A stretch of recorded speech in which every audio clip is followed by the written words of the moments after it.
Amigos, y el presidente Donald Trump, que durante su campaña prometió en varias ocasiones poner fin al delirio transgénero, ayer lunes, en su discurso de toma de posesión como el presidente número 47 de los Estados Unidos, dijo que firmará una orden ejecutiva que insta que su administración solo va a reconocer la existencia de dos sexos. El objetivo del decreto es defender a las mujeres ante el extremismo ideológico de género y para restaurar la verdad biológica en el seno de los estados federales. Agregó que la identidad sexual de las personas será definida exclusivamente por los gametos que posean. El presidente también prevé suprimir las ayudas federales a los programas para apoyar la diversidad en la administración, afirmaron los responsables del gabinete entrante. Sabemos que esta decisión del recién juramentado ayer del presidente Trump hará conflicto con las organizaciones LGTB y muchísimas organizaciones, pero el presidente está decidido a tomar esta medida. También el gobierno del ayer juramentado presidente Donald Trump puso fin ayer mismo el uso de una aplicación fronteriza llamada CBP One o CBP1 que ha permitido a casi 1 millón de personas ingresar legalmente a Estados Unidos con derecho a trabajar. Un aviso en el sitio web del Centro de Información de Aduana y Protección Fronteriza el lunes, justo después de que el presidente Trump tomara posesión, informaba a los usuarios que la aplicación que se había utilizado para permitir que los migrantes programaran citas en 8 puertos de entrada de la frontera suroeste ya no está disponible. El aviso decía que las citas existentes habían sido canceladas. La medida se adhiere también a una promesa que el presidente Trump hizo durante su campaña y complacerá a los críticos que dicen que fue un imán demasiado generoso para que personas vinieran a las fronteras de México con Estados Unidos. La aplicación CBP One había sido tremendamente popular y es un sistema de lotería en línea para dar citas a 1,450 personas al día en 8 cruces fronterizos. A través de ahí ingresaban en libertad condicional de inmigración. Una autoridad presidencial que el expresidente Joe Biden utilizó más que cualquier otro presidente desde que se introdujo esta legislación en el 1952. Varios albergues mexicanos empiezan a recibir mensajes directos de las autoridades estadounidenses avisando el fin de las citas para pedir asilo a través de la aplicación CBP One y preparan reuniones con los migrantes para explicarles lo sucedido. Según Cintia Ibarra, trabajadora social de la Casa del Inmigrante en Piedra Negra, frontera con Eagle Pass, Texas, ahorita todavía no están tranquilos. Apenas los inmigrantes se están dando cuenta poco a poco de que la aplicación ya no está funcionando. Pero sabemos que esto pasará durante el día, señaló Ibarra. Amigos, y más de 600,000 vehículos no han renovado el malvete a 2 o 3 días de que venza el plazo para esto. Nos preguntamos, 600,000 vehículos transitando sin renovar el malvete, ¿qué pasará? Amigos, hasta aquí nuestro comentario de hoy y les invitamos a que nos acompañen a nuestra consulta donde estaremos hablando con el doctor Freddy León Roa, neurólogo pediatra, sobre problemas del neurodesarrollo en niños y adolescentes. Volvemos en breve con nuestra consulta central.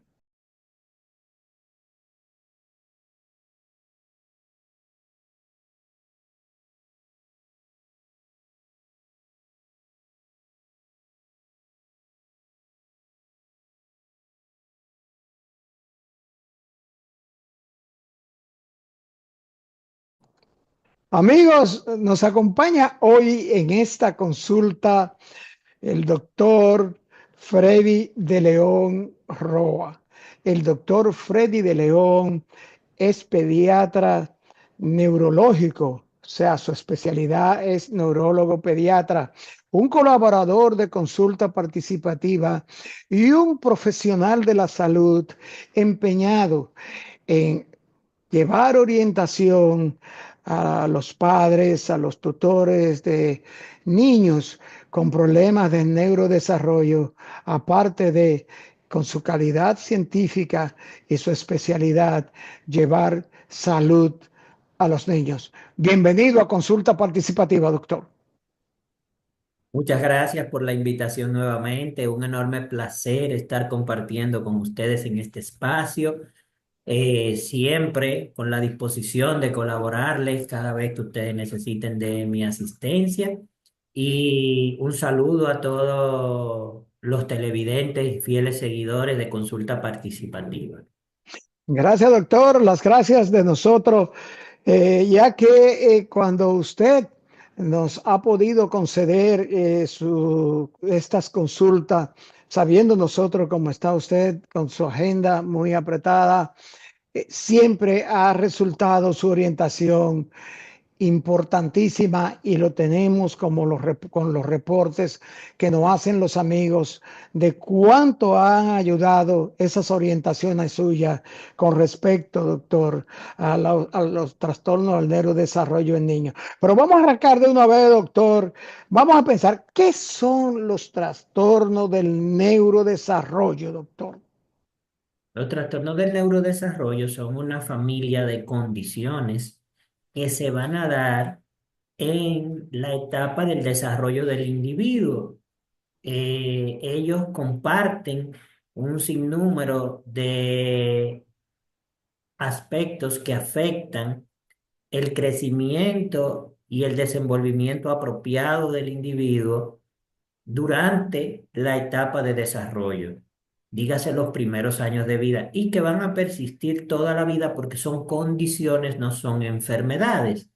Dentro de los trastornos de neurodesarrollo tenemos el trastorno de espectro autista, el déficit de atención y hiperactividad, los trastornos motores, como los tics, por ejemplo, trastorno de aprendizaje, que puede ser la dislexia, la disgrafia, eh, discalculia. También tenemos la discapacidad intelectual y los trastornos de la comunicación. Por ejemplo, aquí a tono jocoso, nadie conoce un ex gago. El gago sigue siendo gago toda la vida, pero no es una condición que no se pueda mejorar con terapia y que el paciente no pueda pasar incluso desapercibido. Hay momentos de la vida donde esa persona que es tartamudo o disfémico, que es el término científico, va a poder manifestar nuevamente ese engatillamiento, la pronunciación del lenguaje y esa repetición, pero normalmente sin condiciones desencadenantes o estimulantes. Si has recibido una terapia de habla y lenguaje apropiada, él va a pasar desapercibido. Entonces, estas son condiciones porque se van a mantener toda la vida. Hay algunas que mejorarán y pasarán desapercibidas, pero siempre va a haber situaciones que pueden hacerlas aflorar nuevamente. O sea, doctor, fíjese qué interesante eso que usted señala a propósito de que estas son condiciones, no enfermedades, porque como usted señala, las enfermedades se curan, pero estas condiciones van a permanecer toda la vida, doctor. Sí, permanecen toda la vida. Esa es la característica cardinal de ellas, que aunque pueden pasar desapercibidas, siempre estarán ahí. Y ante una situación estresante, pues sus manifestaciones pueden identificarse en algún momento determinado. Doctor, ¿y qué produce? ¿Cuándo se producen estas anormalidades o daños? ¿Cuándo se producen estas manifestaciones en el niño, por poner un caso? Mire, cada trastorno tiene su etapa de debut. Eh, Por ejemplo, los pacientes con espectro autista, que es de lo que me interesaría tratar más el día de hoy, porque durante las vacaciones de diciembre, la gente al saber que yo era neurólogo pediatra, cuando conversaba conmigo algo en algún grupo que yo estuviera, me preguntaban siempre que por qué ahora hay tanto autismo y tal. Eh, el autismo, lo que pasa es que ya se ha caracterizado adecuadamente. Se conoce más cómo se manifiesta, cuándo empiezan a presentarse los datos o las alertas que deben hacer sospechar en un niño en desarrollo que puede encontrarse dentro del espectro y se ha educado más. También somos más los especialistas del área que años atrás.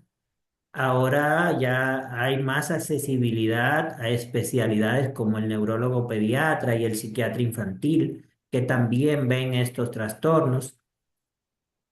Y entonces el conocimiento al multiplicarse, pues ayuda a identificar las situaciones, ya sean las condiciones de salud o las enfermedades.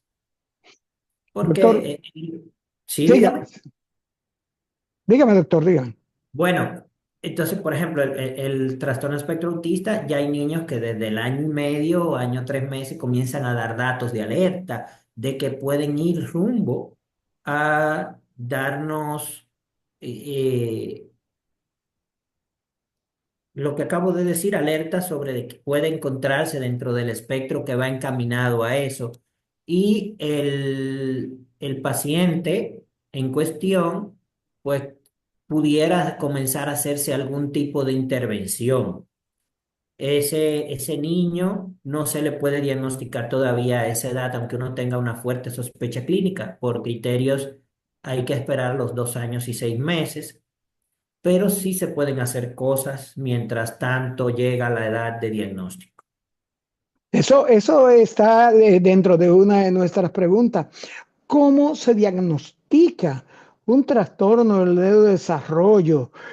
¿Hay pruebas especiales? ¿Son solo manifestaciones, actitudes del niño afectado o hay pruebas especiales para determinar un problema del neurodesarrollo? Mire, los trastornos del neurodesarrollo no tienen una prueba específica que yo realice y me diga, mira, sí es tal o cual.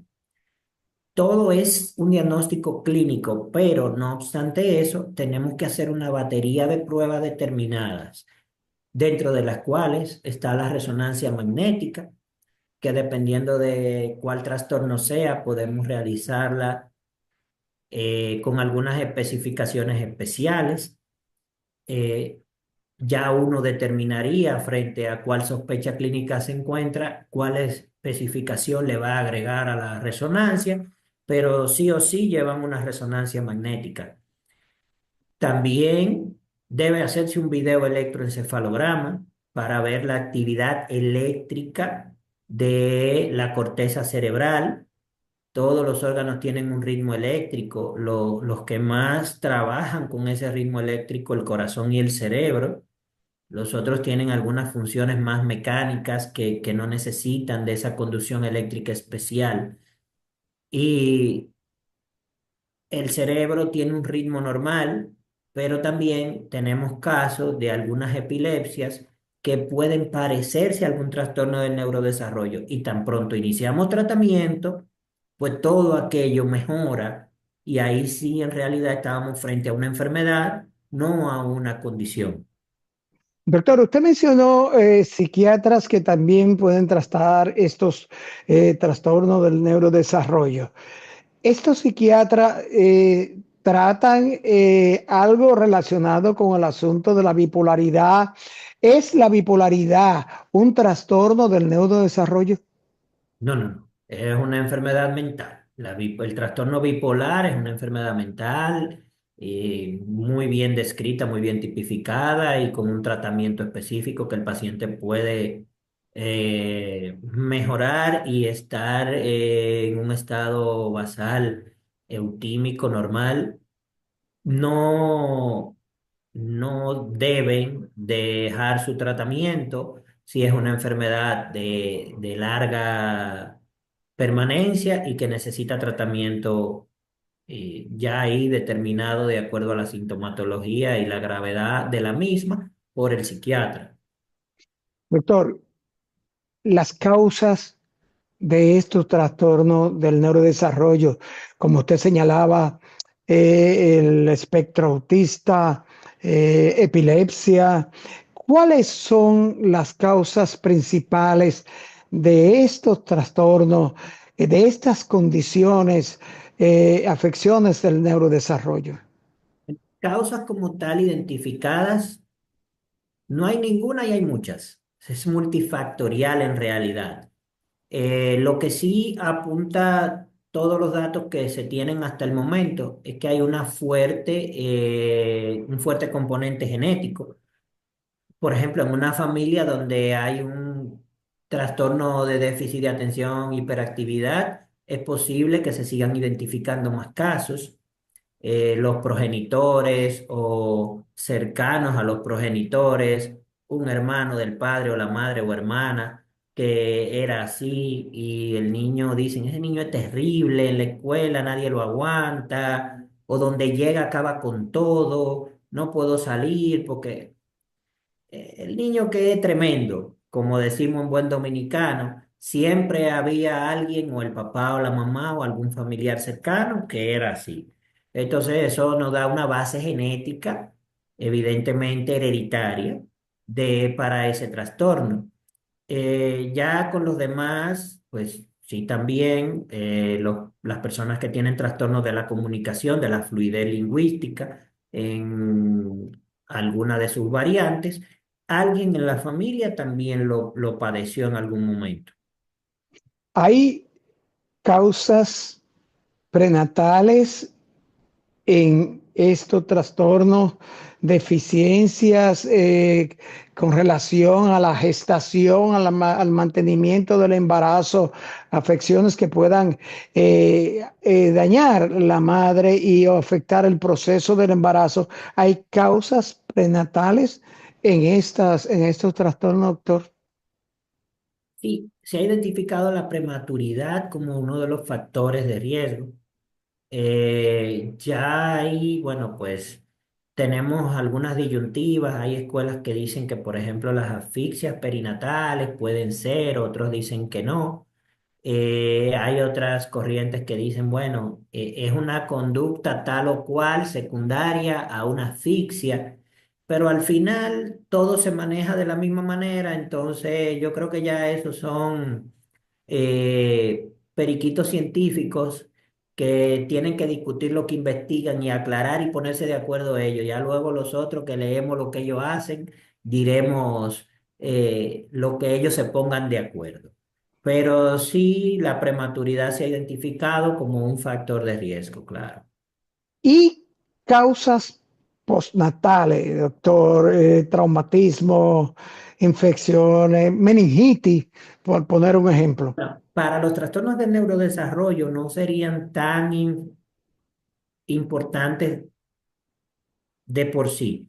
Ya cuando es, por ejemplo, lo que usted acaba de decir, una meningitis que nos ocasiona un daño, ya ahí tenemos una causa orgánica para un fallo de una función. no necesariamente un trastorno del neurodesarrollo. Lo que caracteriza a los trastornos del neurodesarrollo es que no tienen una causa tan clara e identificable. Hay síntomas palpables, síntomas entendibles por los padres, síntomas que se manifiestan que pudieran constituirse en alarma de que un niño tiene trastorno del neurodesarrollo. Sí, hay un sinnúmero de síntomas que nos pueden orientar a que un niño está dentro de un trastorno del neurodesarrollo. Vivimos en la época de la información y el acceso al internet y todo esto, pero también eso lo que ha hecho es que nos ha causado una marea de desinformación tremenda. Esto, pues, en sí no nos ayuda, más bien nos hace un flaco favor, porque las redes están inundadas de opinólogos y de personas que leen y ven un video en YouTube, ven algo en TikTok, pero no se van a la fuente a verificar si esto se trata de una información científica real y de quien lo está diciendo es una persona que ha capacitado y tiene una certificación real para opinar acerca del tema. Entonces, por ejemplo, los trastornos del neurodesarrollo tienen un sinnúmero de aspectos que afectan a ellos en común.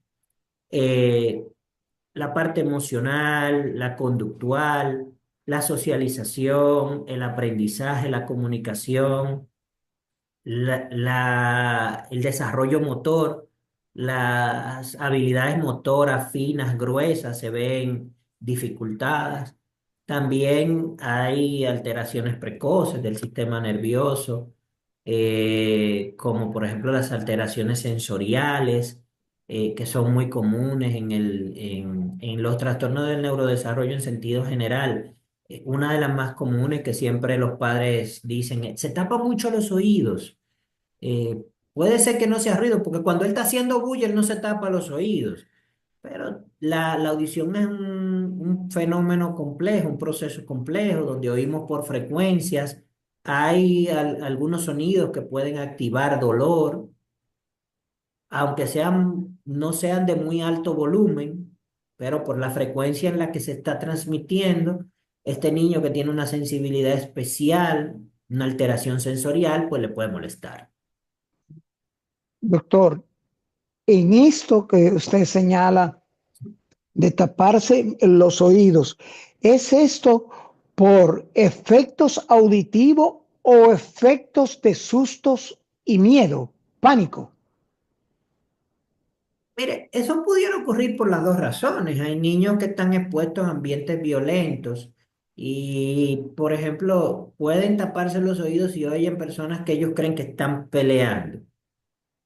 Pero es lo que le digo, esto hay que ver el niño de manera integral y en el contexto también de su entorno.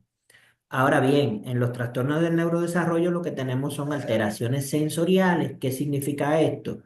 Que los sentidos están afectados y son niños que interactúan con el entorno de manera disfuncional a través de sus sentidos. Por ejemplo, el niño en el desarrollo tiene una etapa oral, que todo se lo lleva a la boca, pero eso tiene un periodo de edad donde es normal. Luego de ese periodo, ya llevarse todo a la boca no es normal. Entonces ya ahí eso sería una alerta. Y si un niño de 3 4 años todo lo que toma se lo lleva a la boca, no está bien. La etapa es un poquito anterior a esa edad. Doctor, Pero él experimenta el entorno a través del sentido del gusto y del tacto lingual, que la lengua es muy sensible.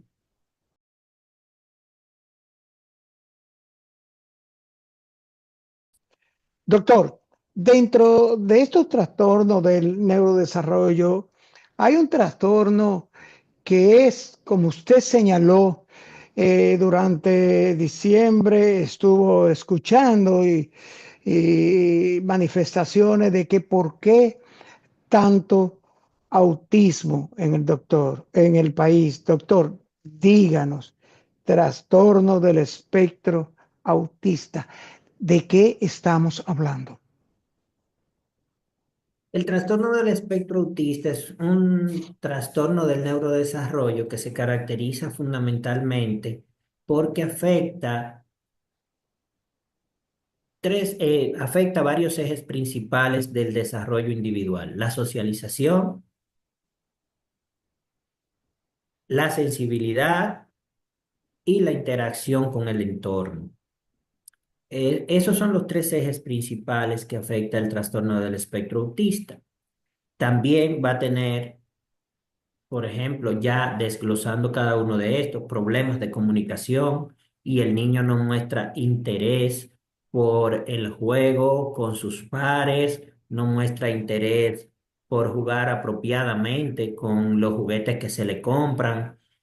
Son niños que le compran un carrito y a ellos no le hacen caso, porque si su interés se ha enfocado en que todo es como una pelota, él el carrito lo va a querer poner a rebotar, y si no hace eso, pues no le interesa.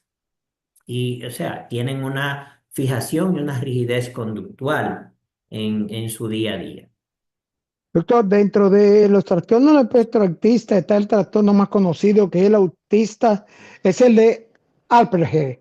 ¿A qué se refiere este Asperger. trastorno de Asperger? El Asperger ya es una terminología que pasó a desuso. Anteriormente se le clasificaba de Asperger a los niños de espectro autista que tenían habilidades especiales, como por ejemplo memorizar muy bien, aprenderse una enciclopedia, un libro, o que podían hacer cálculos matemáticos complejos a temprana edad, eh, habilidades con instrumentos musicales.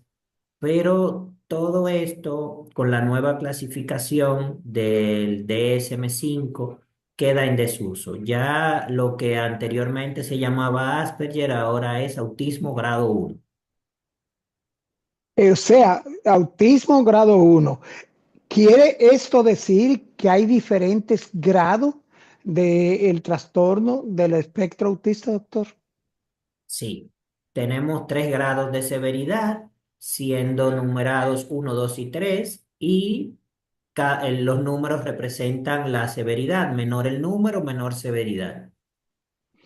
¿Cuáles son las manifestaciones de estos grados que pueden llamar la atención, doctor? Mire, el trastorno de espectro autista se llama espectro porque es muy amplio, muy variable. Dentro del mismo grado, ninguno va a ser igual a otro. Evidentemente sí, habrán coincidencias porque son muchos pacientes y bueno, algunos se parecerá, pero la variabilidad es lo que nos da que utilicemos la palabra espectro, porque es que es muy amplio. Eh, Yo puedo tener dos niños de grado 2 que sean totalmente distintos, pero están dentro de grado 2 ambos. Entonces, las manifestaciones siempre van a ser las mismas. Va a haber un problema de comunicación, hay algunos, por ejemplo, que nunca van a lograr articular lenguaje, porque estos ya son autismo grado 3 no verbal, aunque tenemos grados 2 no verbales también. Y están las manifestaciones conductuales, la agresividad, ya sea a sí mismo o hacia el entorno. Entonces, ahí las manifestaciones son muy variables. Tenemos el apoyo de psicología con pruebas psicométricas, que son las que nos van a ayudar a estadificar un poquito mejor los grados de severidad por la identificación de las áreas más disfuncionales del paciente. Doctor, en estos grados del trastorno del espectro autista, ¿hay manifestaciones que pudieran conducir al autodaño, a la autoinjuria de los niños? del afectado. Sí, sí, es muy común que algunos pacientitos se hagan daño. Por ejemplo, cuando no saben expresar situaciones de dolor o de disconfort de algún tipo, o que algo no le agrada, y si ellos se sienten molestos al tener una pobre expresión emocional, no saber canalizar sus emociones de manera adecuada, pues se autoagreden. El déficit de atención dentro del trastorno del espectro autista pudiera conllevar a que este niño nunca pueda aprender, nunca pueda ser llevado, por ejemplo, a grados de escolaridad.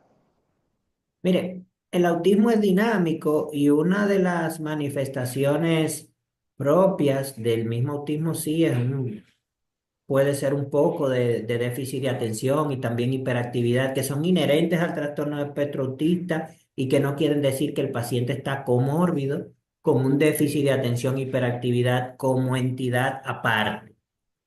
Esto tenemos terapias con la finalidad de mejorarlos y dependiendo de la severidad de la manifestación, pues algunos medicamentos nos ayudan también.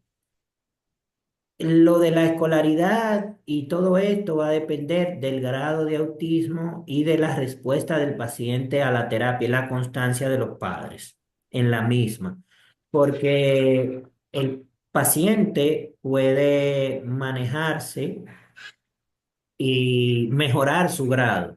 Yo puedo recibir un grado 2 que con terapias adecuadas pueda mejorar a grado uno y puedo recibir un grado uno que pueda ser bastante funcional y llegar a pasar desapercibido. Pero eso lo da la evolución del mismo paciente y su respuesta a las terapias y también la constancia de las mismas y la calidad de las terapias.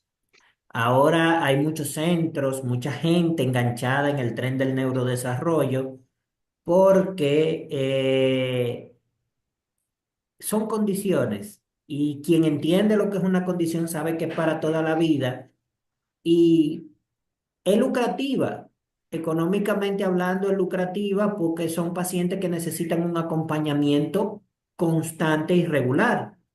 Entonces mucha gente sin la debida preparación se ha enganchado en el tren del neurodesarrollo para atrapar incautos y en la esperanza padres que buscando una cura milagrosa a una condición que no es una enfermedad y se dejan atrapar y engañar y embaucar. Y es Doctor, bastante doloroso porque al final son los niños los perjudicados.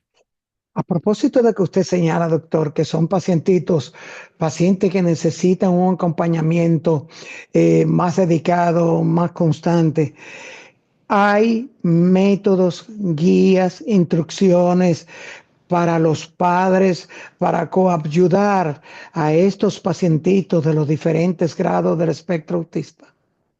Sí, sí, claro, se les da orientación, está el acompañamiento del neurólogo, el psiquiatra infantil, de los psicólogos, si acuden a centros que trabajan con criterio, se le dotan de las herramientas adecuadas para ellos actuar ante tal o cual situación. Evidentemente siempre se presentarán situaciones nuevas a lo largo de la evolución y el crecimiento del paciente, que ahí uno va trabajando de acuerdo a lo que surja. Decía a alguien, vimos un caso cuasi reciente, doctor, de una de estas personas que se hacía pasar por profesional de los trastornos del neurodesarrollo y como usted bien señala, se comprobó que no era profesional y que había pues hecho dinero con esto. Y uno de los temas que esta persona exhibía dentro de ese acompañamiento era que era costoso estos tipos de tratamiento por el asunto de paciencia, tolerancia y aguante. ¿A qué se puede referir esto de paciencia, tolerancia y aguante con un pacientito independientemente del grado o si los grados del espectro autista conllevan a esas tres situaciones? Indiscutiblemente, aunque no fuera profesional, pues sí dio en la diana con esa expresión. Realmente son niños que no comprenden el entorno y los que sí lo comprendemos tenemos que tener mucha paciencia y sobre todo amor para llevarlos a que ellos entiendan una normalidad que para ellos no es correcta. Eh, yo particularmente tengo un caso donde mamá y papá son autistas funcionales y su hijo es un grado 3. Mamá siempre me dice que para ella todo está bien porque él entiende el mundo a su manera y que nosotros no entendemos su mundo. Eso me dio una visión diferente de lo que es el trastorno de espectro autista, más por, por lo peculiar del caso. Entonces, ¿y si eso es en realidad lo que está pasando? Queremos forzar y llevar a una persona que ve el mundo de una manera que lo vea como lo vemos la mayoría. Y por eso lo hemos clasificado de un trastorno, porque todo lo que se sale de la norma está mal o debe acercarse a la norma. Ese es el ideal, ¿cierto? Entonces, pues sí, hay que tener mucha paciencia, hay que tener mucha constancia. Hay muchas situaciones por las que pasan los padres cuando se les da un diagnóstico en primera instancia. La principal es la negación del mismo. Es un duelo también, porque cuando uno como padre se pone del lado de ellos y uno cuando tiene los hijos, uno hace un mundo de planes y cuando te dicen que tienen una situación que da al traste con el cumplimiento de esos sueños y anhelos que tú tienes, pues evidentemente hay una tormenta de sentimientos eh, que te llevan obligatoriamente a pensar que ya tú no vas a alcanzar nada de eso que tú tenías planificado que querías. Doctor, tenemos el caso de un amigo de consulta participativa que su niño tuvo un acto de mal comportamiento en su colegio. El niño nunca había actuado de manera agresiva y dentro del aula pues manifestó una actitud de agresión con respecto de una amiguita, el niño varón, y la psicóloga del colegio, de buenas a primeras, le mandó una nota a los padres diciendo que tenía que ver porque su niño era autista. Puede determinarse si que un niño es autista por una manifestación.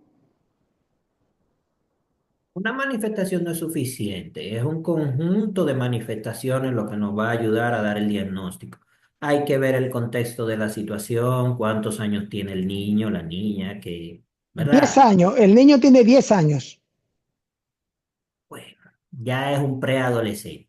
Ahí es muy difícil dar diagnóstico por primera vez a los 10 años, aunque pudo haber pasado desapercibido. Hay autismo de grado 1 demasiado funcional que sí puede pasar desapercibido y hacerse un diagnóstico muy tarde del mismo, pero no es que no exista. Ahora bien, si tienen alguna duda, alguna inquietud en su corazón, lo más lógico es que se acerquen a un profesional calificado y que hagan el descarte.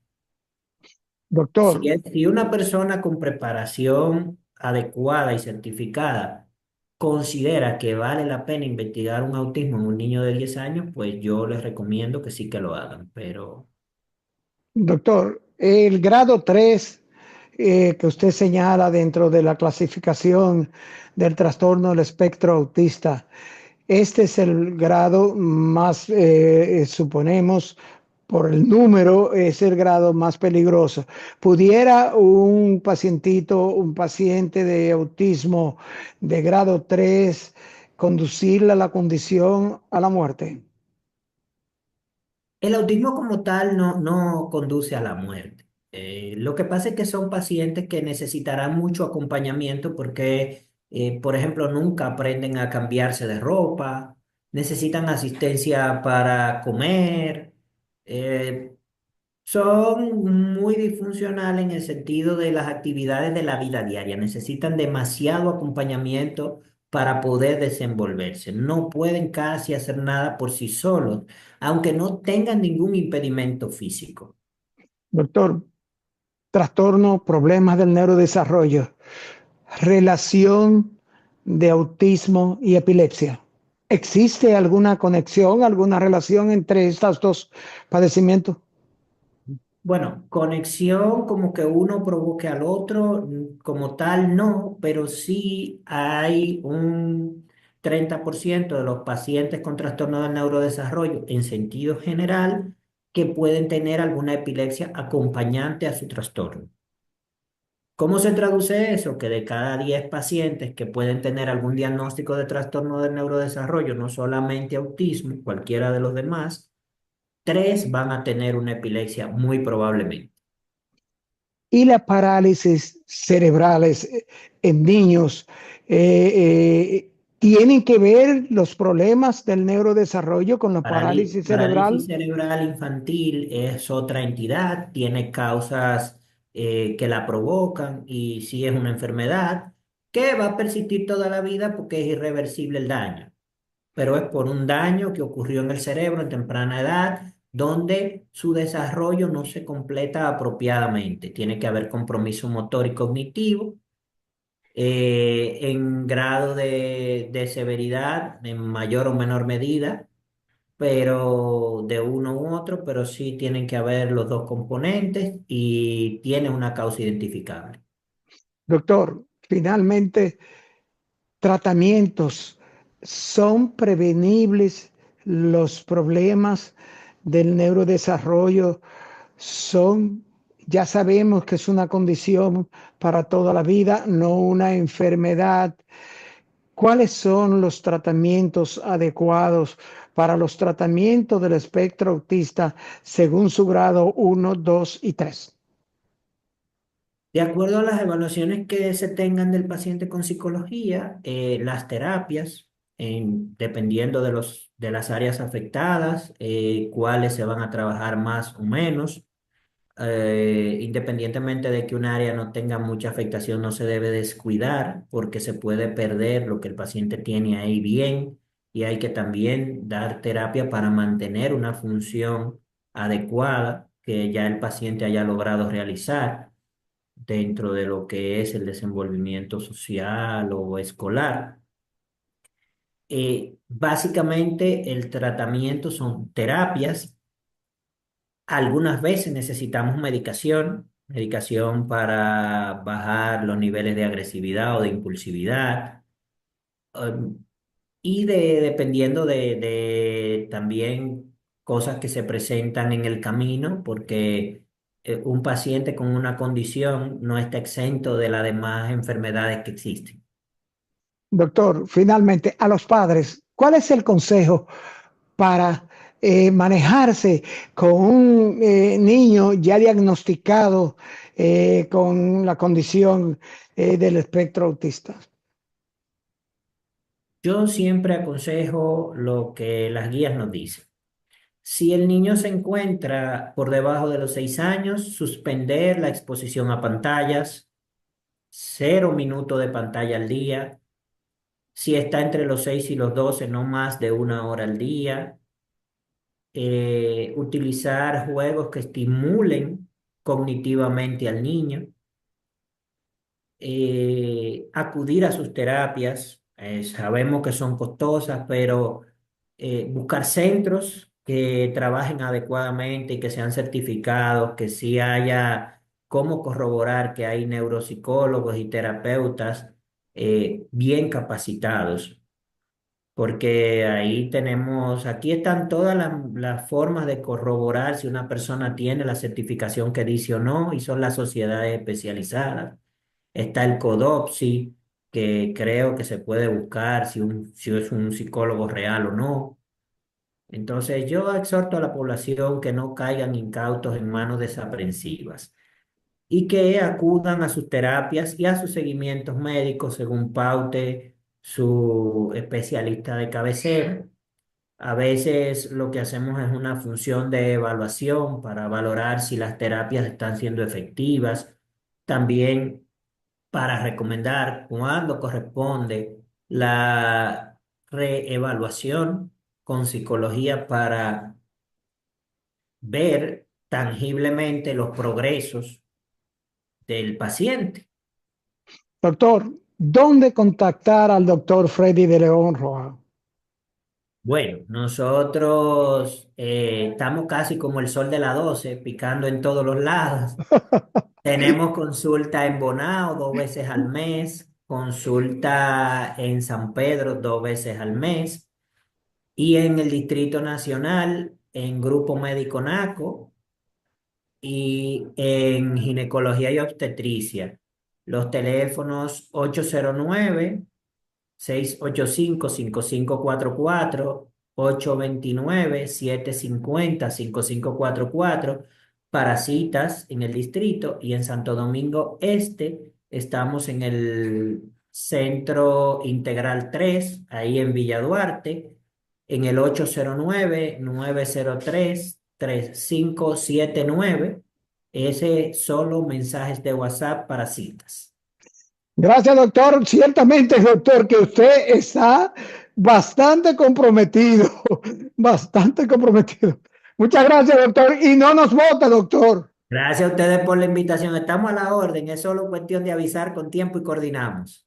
Gracias. Muchas gracias. Bye, doctor. Bien, amigos, después de esta interesantísima consulta con el doctor Freddy de León Roa, pediatra, neurólogo, donde estuvimos hablando sobre todo lo que tiene que ver con los trastornos del neurodesarrollo, solo nos resta darle las gracias por acompañarnos en estas consultas orientadoras de salud. Amigos televidentes, cordialmente les invito a que me acompañen en la próxima consulta.